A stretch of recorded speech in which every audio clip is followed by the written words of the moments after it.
The Proposal by Anton Chekhov.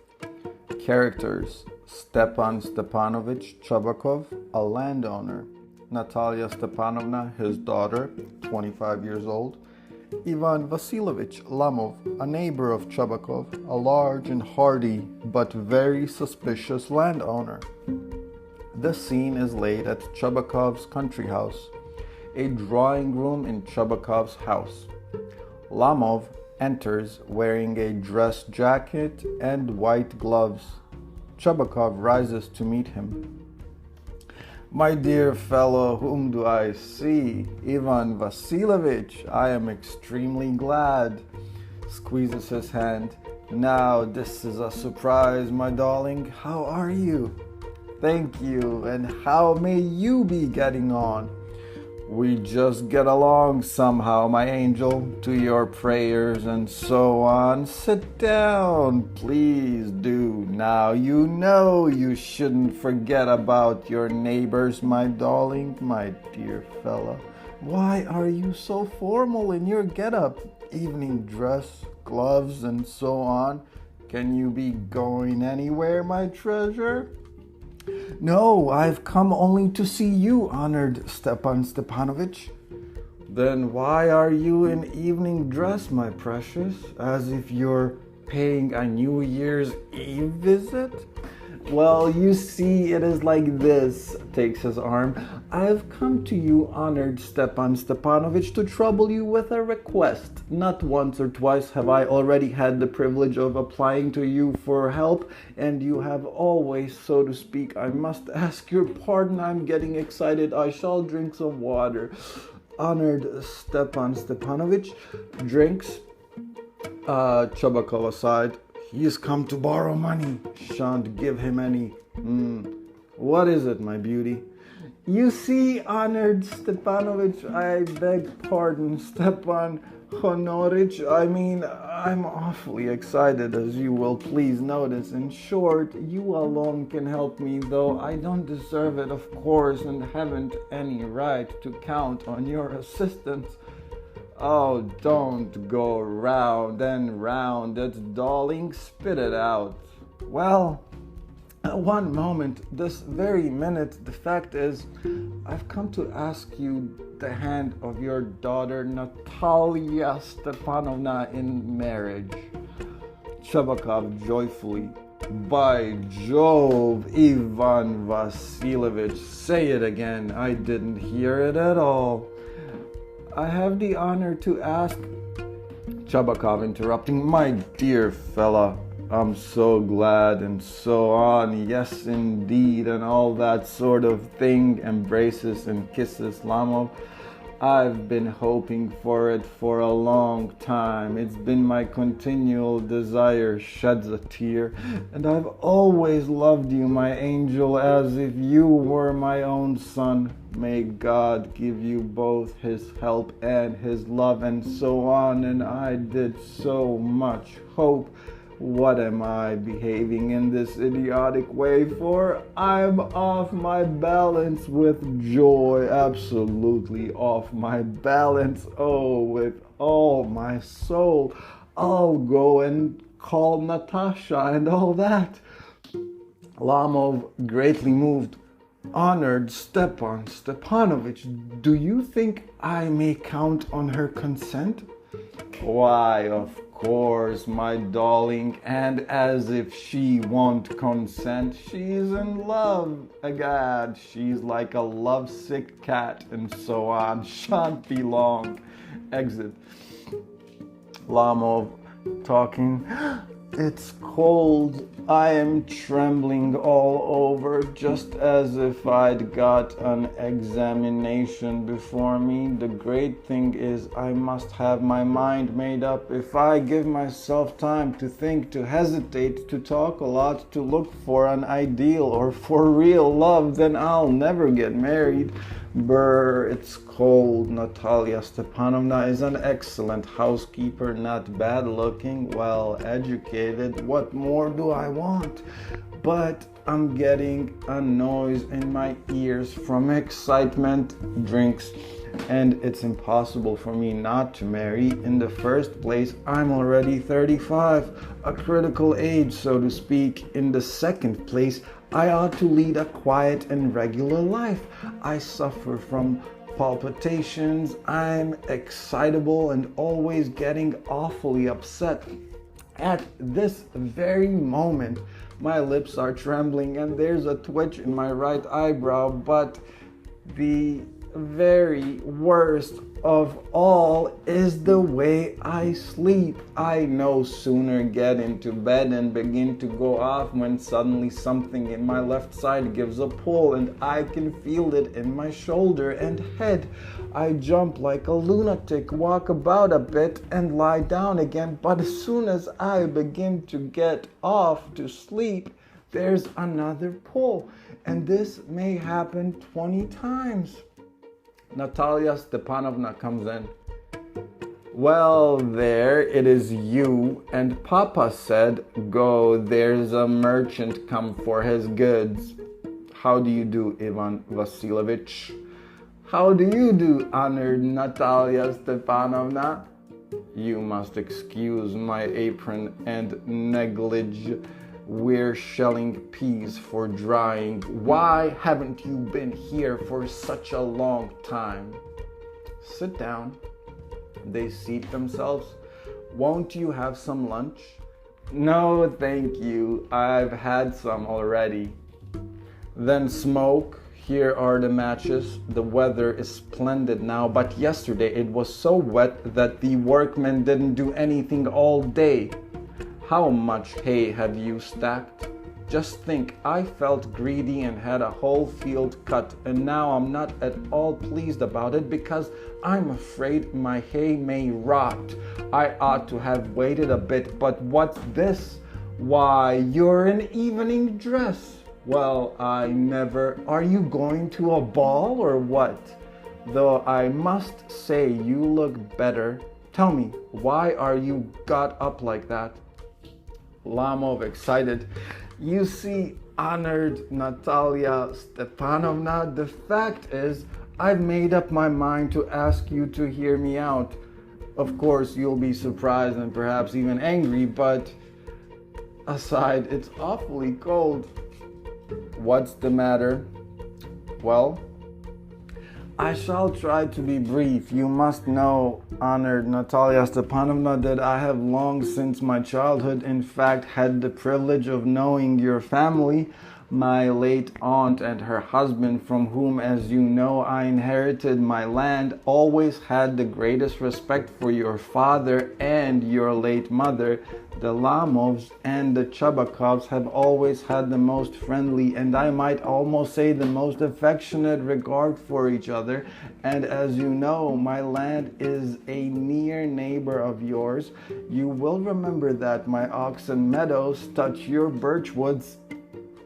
Excuse my interrupting you, you say my oxen meadows, but are they yours? Yes, mine.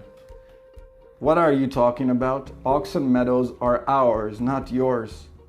No, mine, honored Natalya Stepanovna. Well, I never knew that before. How do you make that out? How? I am speaking of those oxen meadows which are wedged in between your birch woods and the burnt marsh. Yes, they're ours. No, you're mistaken, honored Natalya Stepanovna, they're mine. Just think, Ivan Vasilovich, how long have they been yours? How long? As long as I remember. Really? You won't get me to believe that? But you can see from the documents, honored Natalya Stepanovna, oxen meadows, it's true, were once the subject of dispute, but now everybody knows that they are mine. There's nothing to argue about. You see, my aunt's grandmother gave the free use of these meadows in perpetuity to the peasants of your father's grandfather. In return for which they were to make bricks for her, the peasants belonging to your father's grandfather had the free use of the meadows for 40 years and had to got into the habit of regarding them as their own when it happened that no, it isn't at all like that. Both my grandfather and great-grandfather reckoned that their land extended to burnt marsh, which means that oxen meadows were ours. I don't see what there is to argue about. It's simply silly. I'll show you the documents, Natalya Stepanovna. No, you're simply joking or making fun of me. What a surprise. We've had the land for nearly 300 years, and then we're suddenly told that it isn't ours. Ivan Vasilovich, I can hardly believe my own ears. These meadows aren't worth much to me. They only come to 5 dесятins and are worth perhaps 300 rubles. But I can't stand unfairness. Say what you will, but I can't stand unfairness. Hear me out, I implore you. The peasants of your father's grandfather, as I have already had the honor of explaining to you, used to bake bricks for my aunt's grandmother. Now, my aunt's grandmother, wishing to make them a pleasant, I can't make head or tail of all this about aunts and grandfathers and grandmothers. The meadows are ours, and that's all. Mine? Ours. You can go on proving it for 2 days on end. You can go and put on 15 dress jackets, but I tell you they're ours, ours, ours. I don't want anything of yours, and I don't want to give up anything of mine. So there. Natalya Ivanovna, I don't want the meadows, but I'm acting on principle. If you like, I'll make you a present of them. I can make you a present of them myself because they're mine. Your behavior, Ivan Vasilovich, is strange to say the least. Up to this, we have always thought of you as a good neighbor, a friend. Last year we lent you our threshing machine, although on that account we had to put off our own threshing till November, but you behaved to us as if we were gypsies, giving me my own land indeed. No, really, that's not at all neighborly. In my opinion, it's even impudent, if you want to know. Then you make out that I'm a land grabber, madame? Never in my life have I grabbed anybody else's land, and I shan't allow anybody to accuse me of having done so. Quickly steps to the carafe and drinks more water. Oxen meadows are mine. It's not true. They're ours. Mine. It's not true. I'll prove it. I'll send my mowers out to the meadows this very day. What? My mowers will be there this very day. I'll give it to them in the neck. You dare? Lomov clutches at his heart. Oxen meadows are mine. You understand me? Mine. Please don't shout. You can shout yourself hoarse in your own house, but here I must ask you to restrain yourself. If it wasn't mine, madame, for this awful, excruciating palpitation, if my whole inside wasn't upset, I'd talk to you in a different way. Oxen meadows are mine. Ours. Mine. Ours. Mine. Enter Chekhov. What's the matter? What are you shouting at? Papa, please tell to this gentleman who owns Oxen Meadows, we or he. Chekhov to Lomov. Darling, the meadows are ours. But please, Stepan Stepanovich, how can they be yours? Do be a reasonable man. My aunt's grandmother gave the meadows for the temporary and free use of your grandfather's peasants. The peasants used the land for 40 years and got as accustomed to it as if it was their own. When it happened that... Excuse me, my precious, you forget just this, that the peasants didn't pay your grandmother and all that because the meadows were in dispute and so on. And now everybody knows that they're ours, it means that you haven't seen the plan. I'll prove to you that they're mine. You won't prove it, my darling. I shall. Dear one, why yell like that? You won't prove anything just by yelling. I don't want anything of yours and don't intend to give up what I have. Why should I? And you know, my beloved, that if you propose to go on arguing about it, I'd much sooner give up the meadows to the peasants than to you. There. I don't understand. How have you the right to give away somebody else's property? You may take it that I know whether I have the right or not, because, young man, I'm not used to being spoken to in that tone of voice, and so on. I, young man, am twice your age and ask you to speak to me without agitating yourself and all that. No, you just think I'm a fool and want to have me on. You call my land yours, and then you want me to talk to you calmly and politely. Good neighbors don't behave like that. Stepan Stepanovich, you're not a neighbor, you're a grabber. What's that? What did you say? Papa, send the mowers out to the meadows at once. What did you say, sir? Oxen meadows are ours, and I shan't give them up. Shan't give them up. Shan't give them up. We'll see. I'll have the matter taken to court, and then I'll show you. To court? You can take it to court and all that. You can. I know you. You're just on the lookout for a chance to go to court and all that. You pettifogger. All your people were like that. All of them. Never mind about my people. The Lomovs have all been honorable people, and not one has ever been tried for embezzlement like your grandfather. You Lomovs have had lunacy in your family. All of you. All. Your grandfather was a drunkard, and your younger aunt, Natasya Mikhailovna, ran away with an architect, and so on. And your mother was humpbacked, clutches at his heart, something pulling in my side. My head held water. Your father was a guzzling gambler. And there haven't been many backbiters to equal your aunt. My left foot has gone to sleep. You're an intriguer. Oh, my heart. And it's an open secret that before the last elections, I can see stars. Where's my hat? It's low. It's dishonest. It's mean. And you're just a malicious, double-faced intriguer, yes. Here's my hat, my heart. Which way? Where's the door? Oh, I think I'm dying. My foot's quite numb. Goes to the door. Chabakov following him. And don't set foot in my house again. Take it to court. We'll see. Lomov staggers out. Chabakov...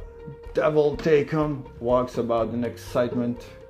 What a rascal. What trust can one have in one's neighbors after that? The villain, the scarecrow, the monster. First he takes our land, and then he has the impudence to abuse us. And that blind hen, yes, that turnip ghost, has the confounded cheek to make a proposal, and so on. What a proposal! What proposal? Why, he came here so as to propose to you. To propose? To me? Why didn't you tell me so before? So he dressed up in evening clothes, the stuffed sausage, the wizen-faced frump, to propose to me? Oh, falls into an easy chair and wails, bring him back, oh, bring him here. Bring whom here? Quick, I'm all ill, fetch him, hysterically. What's that? What's the matter with you? Clutches at his head. Oh, unhappy man that I am, I'll shoot myself, I'll hang myself, we've done for her. I'm dying, fetch him. To foo at once, don't yell. Runs out, a pause, Natalya Stepanovna wails. What have they done to me? Fetch him back, fetch him. Chekhov runs in. He's coming and so on, devil take him out. Talk to him yourself, I don't want to. Natalya Stepanovna wails. Fetch him. Chekhov yells, he's coming, I tell you. Oh, what a burden, Lord, to be the father of a grown-up daughter. I'll cut my throat, I will indeed. We cursed him, abused him, drove him out, and it's all you. You. No, it was you. I tell you, it's not my fault. Lomov appears at the door. Now you talk to him yourself. Exit. Lomov enters exhausted. My heart's palpitating awfully. My foot's gone to sleep. There's something keeps pulling in my side. Forgive us, Ivan Vasilovich. We were all a little heated. I remember now. Oxen Meadows really are yours. My heart's beating awfully. My meadows, my eyebrows are both twitching. The meadows are yours, yes, yours. Do sit down, they said. We were wrong. I did it on principle. My land is worth little to me, but the principle. Yes, the principle, just so. Now let's talk of something else. The more so as I have evidence. My aunt's grandmother gave the land to your father's grandfather's peasants. Yes, let that pass. Aside, I wish I knew how to get him started. Aloud, are you going to start shooting soon? I'm thinking of having a go at the black cock, honored Natalya Stepanovna, after the harvest. Oh, have you heard? Just think what a misfortune I've had. My dog, Guess, whom you know, has gone lame. What a pity. Why? I don't know. Must have got twisted or bitten by some other dog. My very best dog, to say nothing of the expense. I gave Mironov 125 rubles for him. It was too much, Ivan Vasilovich. I think it was very cheap. He's a first-rate dog. Papa gave 85 rubles for his Squeezer, and Squeezer is heaps better than Guess. Squeezer better than Guess? What an idea. Squeezer better than Guess. Of course he's better, of course. Squeezer is young, he may develop a bit, but on points and pedigree he's better than anything that even Volachensky has got. Excuse me, Natalya Stepanovna, but you forget that he is overshot, and an overshot always means the dog is a bad hunter. Overshot, is he? The first time I hear it. I assure you that his lower jaw is shorter than the upper. Have you measured?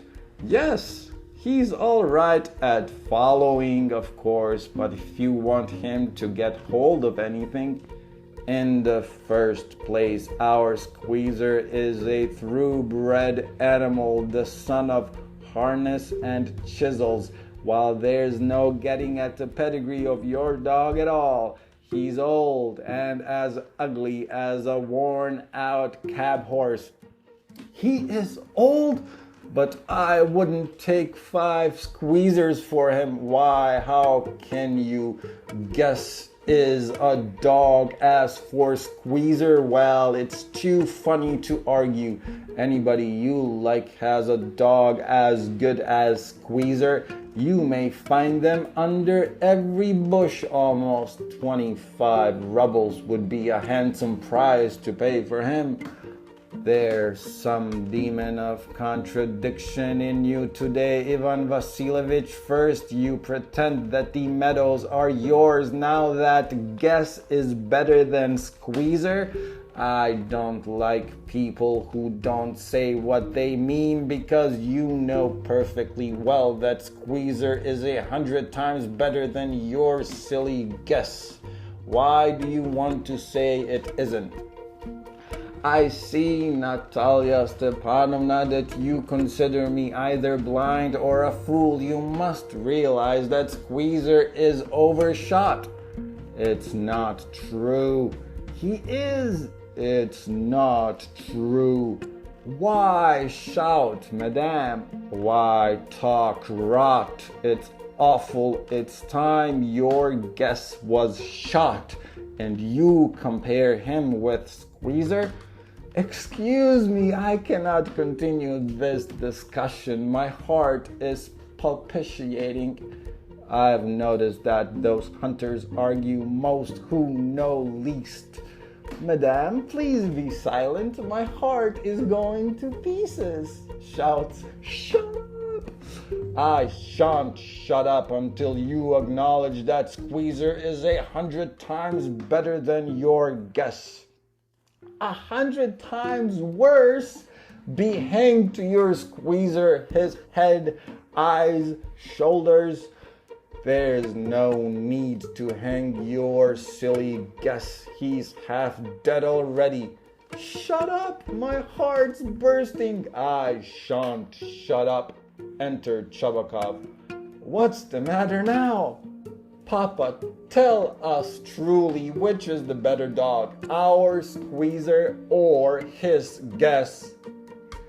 Stepan Stepanovich, I implore you to tell me just one thing. Is your Squeezer overshot or not? Yes or no? And suppose he is. What does it matter? He's the best dog in the district for all that, and so on. But it isn't my guess better? Really? Now? Don't excite yourself, my precious one. Allow me. Your guess certainly has his good points. He's purebred, firm on his feet. He's well-sprung, ribs and all that. But, my dear man, if you want to know the truth, that dog has 2 defects. He's old and he's short in the muzzle. Excuse me, my heart. Let's take the facts. You will remember that on the Marusinski hunt, my guess ran neck and neck with the Count's dog, while your Squeezer was left a whole verst behind. He got left behind because the Count's whipper-in hit him with his whip. And with good reason. The dogs are running after a fox when Squeezer goes and starts worrying a sheep. It's not true, my dear fellow. I'm very liable to lose my temper, and so just because of that, let's stop arguing. You started because everybody is always jealous of everybody else's dog. Yes, we're all like that. You too, sir, aren't blameless. You no sooner notice that some dog is better than your guess than you begin with this, that, and the other, and all that. I remember everything. I remember too. Chekhov teasing him. I remember too. What do you remember? My heart. My foot's gone to sleep. I can't. Natalya Stepanovna teasing. Oh, my heart. What sort of a hunter are you? Ought to go and lie on the kitchen oven and catch black beetles, not go after foxes. My heart. Yes, really, what sort of hunter are you anyway? You ought to sit at home with your palpitations and not go tracking animals. You could go hunting, but you only go to argue with people and interfere with their dogs and so on. Let's change the subject in case I lose my temper. You're not a hunter at all anyway. And are you a hunter? You only go hunting to get in with the Count and to intrigue. Oh, my heart, you're an intriguer. What? An intriguer? Shut up. Intriguer, boy pup, old rat, Jesuit. Shut up or I'll shoot you like a partridge, you fool. Everybody knows that. Oh, my heart, your late wife used to beat you. My feet, temples spark. I fall. And you're under the slipper of your housekeeper. There, my heart burst. My shoulders come off. There is my shoulder. I die. Falls into an armchair. A doctor faints. Boy, milksop, fool, I am sick. Drinks water, sick. What sort of a hunter are you? You can't even sit on a horse. To her father, Papa, what's the matter with him? Papa, look, Papa. Screams, Ivan Vasilievich, he's dead. I'm sick, I can't breathe. Air. He's dead, pulls Lomov's sleeve. Ivan Vasilievich, what have you done to me? He's dead, falls into an armchair. A doctor, hysterics. Oh, what is it? What's the matter? Natalya Stepanovna wails. He's dead. Who's dead? Looks at Lomov. So he is, my word. Water. A doctor lifts a tumbler to Lomov's mouth. Drink this. No, he doesn't drink. It means he's dead and all that. I'm the most unhappy of men. Why don't I put a bullet into my brain? Why haven't I cut my throat yet? What am I waiting for? Give me a knife. Give me a pistol. Lomov moves. He seems to be coming round. Drink some water. That's right. I see stars. Mist. Where am I? Hurry up and get married and, well, to the devil with you. She's willing. He puts Lomov's hand into his daughter's. She's willing and all that. I give you my blessing and so on. Only leave me in peace. Lomov getting up. What? To whom? She's willing. Well, kiss and be damned to you. Natalya Stepanovna wails. He's alive. Yes, I'm willing. Kiss each other. Kiss whom? They kiss. Very nice. To excuse me, what's it all about? Oh, now I understand. My heart stars. I am happy, Natalya Stepanovna. Kisses her hand. My foot's gone to sleep. I'm happy too. What a weight off my shoulders. Oof. But still, you will admit now that guess is worse than squeezer. Better. Worse. Well, that's a way to start your family bliss. Have some champagne. He's better. Worse. Chebakov trying to shout her down. Champagne. Curtain.